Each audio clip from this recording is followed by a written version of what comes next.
Alhamdulillah, wassalatu wassalamu ala rasulillah Sayyidina wa maulana Muhammad ibni Abdillah wa ala alihi wa sahbihi wa man tabi'ahu wa mawalah.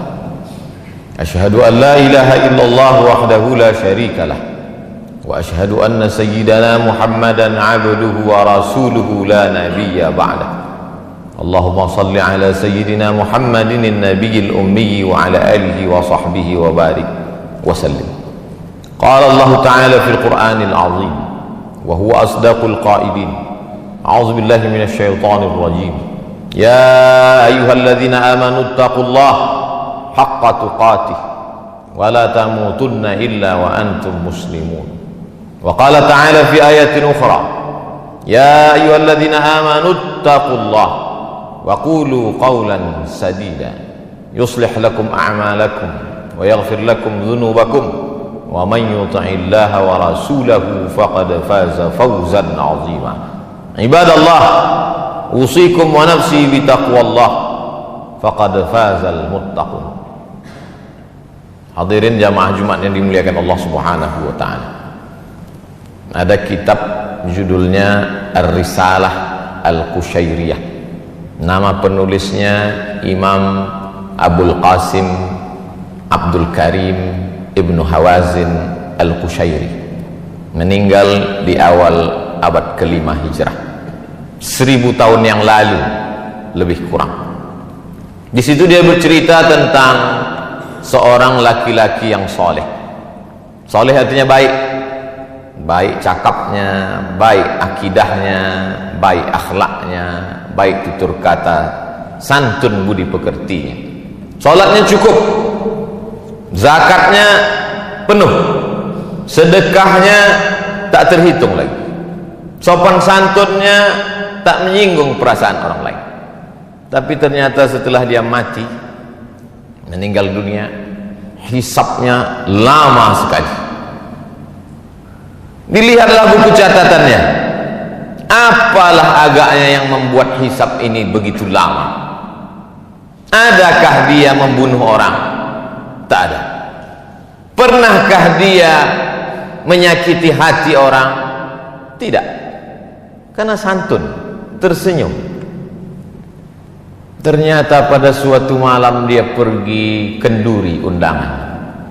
Dalam kenduri itu disuguhkanlah makanan daging kambing. Ketika dimakan kambing itu, ada 1, 2, 3 ruas dikunyah, tersangkut di giginya, ditarik-tarik dengan lidah, tak juga mau ikut tertelan, mengganggu terasa di mulut. Sampai di tengah jalan tak sabar untuk sampai ke rumah. Dia lihat ada pokok kayu ranting kecil di depan rumah orang, lalu dia petik ranting itu, dia congkelkan ke daging yang menyangkut di celah gigi, maka lepaslah beban yang dari tadi mengganggu pikiran, hati dan lidahnya. Setelah itu dia pulang tanpa beban. Ternyata yang membuat hisab itu lama di hadapan Allah Subhanahu wa taala bukan karena tidak bersedekah, bukan karena tak salat, bukan karena tak puasa, tapi ternyata satu ranting yang terambil tanpa izin yang punya pun membuat hisab itu lama.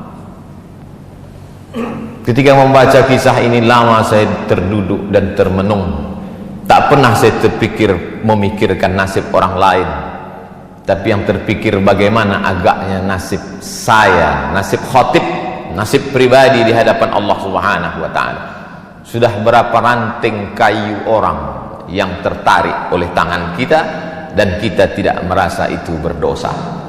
Agaknya itulah pesan dari sahabat Nabi kepada tabi'in. Sahabat yang hidup dengan Nabi, tabi'in orang setelah sahabat Nabi. Apa kata mereka? Beda kami dengan kamu adalah kami orang yang hidup bersama Nabi Sallallahu Alaihi Wasallam. Salat kami sama dengan kamu, puasa kami sama dengan puasa kamu, sedekah kami sama dengan sedekah kamu, Al-Quran kami sama dengan Al-Quran kamu.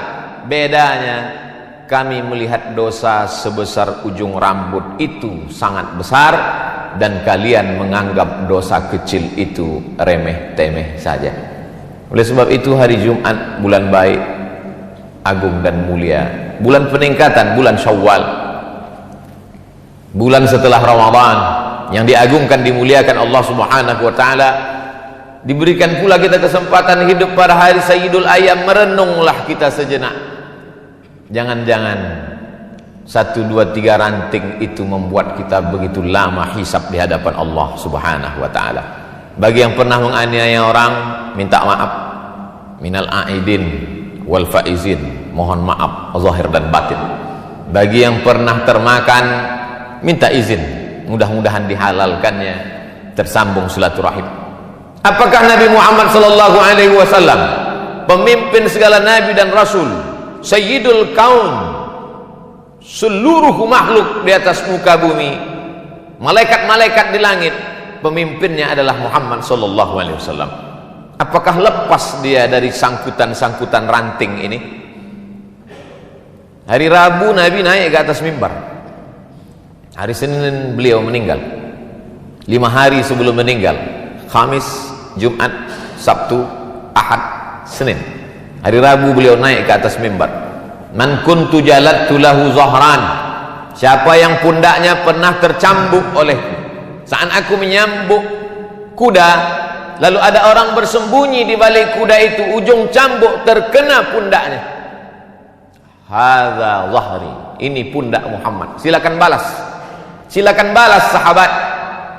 Daripada aku mencari kalian nanti di padang mahsyar di akhirat, lebih baiklah kalian balas sekarang.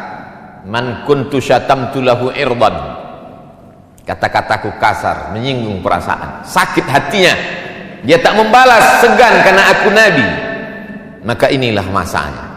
Hadza irdi, ini harga diri Muhammad, balaslah. Nabi sedang menunjukkan bahwa dia pun tetap meminta maaf atas apa yang pernah dia lakukan, baik yang zahir, pundak tercambuk, maupun batin, hati yang tersinggung. Cukupkah dengan solat tarawih 30 malam lengkap dengan witir, tahajud, solat sunat pagi, awabin, isyraq? Cukupkah dengan zikir, membaca Al-Quran, khatam berkali-kali?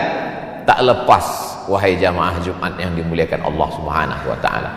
Kalaulah satu ranting membuat kita terhisap begitu lama, lalu bagaimana dengan orang yang sengaja memotong, mengambil, menggarap, menghabisi, lalu kemudian menganggap cukup tertebus dengan labbaik Allahumma labbaik, cukup ditebus dengan umrah, cukup ditebus dengan munajat di pintu Ka'bah. Begitu banyak yang membuat kita ada sangkutan-sangkutan di padang mahsyar. Makanya kata Nabi, ittaquz zulma, jangan kamu aniaya orang, jangan kamu zalimi orang. Fa inna zulma zulumatun yaumal qiyamah, karena perbuatan aniaya akan menjadi kegelapan pada hari kiamat. Mohon maaf, ada saudaraku yang digelapkan Allah di atas dunia ini, lahir dalam keadaan, maaf sekali lagi, buta, tapi gelapnya itu ada hikmah. Matanya tak pernah berdosa, di akhirat dia akan terang benderang. Tapi ada orang-orang yang di dunia ini terang benderang melihat, dan di akhirat dia komplain, ya Rabbi lima hasyartani a'ma wa qad kuntu basira. Mengapa aku dibangkitkan dalam keadaan buta, padahal dulu aku di dunia bisa melihat? Allah menjawab, laqad atatka ayatuna, ayat-ayat kami telah sampai kepadamu. Nabi Muhammad sudah menyampaikan, meninggal Nabi diwarisi oleh para ulama, al-ulama warasatul anbiya, tapi kau tak pernah mau tahu. Atatka ayatuna fanasitaha, ayat-ayat kami sudah kami turunkan tapi kau lupa. Fakadzalikal yauma tunsa, orang yang lupa maka hukumannya dilupakan. Jangan pernah lupa dengan security kita, cleaning service, office boy, tukang cuci, tukang kebun kita. Mereka orang-orang yang kita remeh-temehkan, kita rendahkan. Berapa tetes peluh keringatnya kita telan, mereka hanya tersenyum saja. Dia akan datang menghadap, di musim COVID-19 ini kami tidak ada uang tambahan, Pak. Anak kami juga perlu bayar uang sekolah karena wabah tetap ada, sekolah libur tapi uang sekolah tidak libur. Mereka hanya mampu tersenyum kalau kita katakan, orang-orang kaya yang hebat dan gagah perkasa itu akan berkata, tidak ada uang, gaji ditunda. Mereka tidak melawan, mereka hanya tersenyum. Mereka hamba Allah yang lemah. Tapi ingatlah, hisab kita terlalu lama. Irhamu man fil ardi yarhamukum man fis sama. Berkasih sayang kamu kepada hamba-hamba Allah yang lemah di atas dunia, maka Allah akan sayang kepada kamu. Seorang laki-laki duduk di dekat Nabi Muhammad sallallahu alaihi wasallam. Nabi duduk memeluk cium Sayyidina Al-Hasan dan Sayyidina Al-Husain, anak kesayangan buah hati Fatimah, pernikahan dari Sayyidina Ali bin Abi Thalib radhiyallahu anhum ajma'in. Apa kata si Arab Badui yang duduk di samping Nabi? 10 anakku, satu pun tak pernah kucium. Apa jawab Nabi? Man la yarham la yurham, man la yarham la yurham.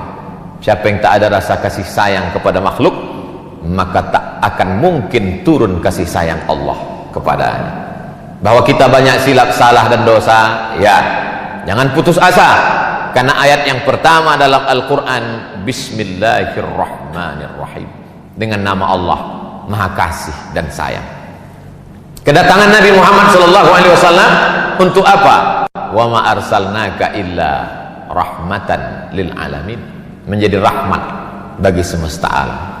Oleh sebab itu, bagi yang merasa silap, salah, dosa, ranting-ranting kayu, maka itu semua akan terlepas dari hisab kalau kita mau meminta maaf. Dan ciri orang bertakwa adalah wal afina 'anil nas, mau memberi maaf.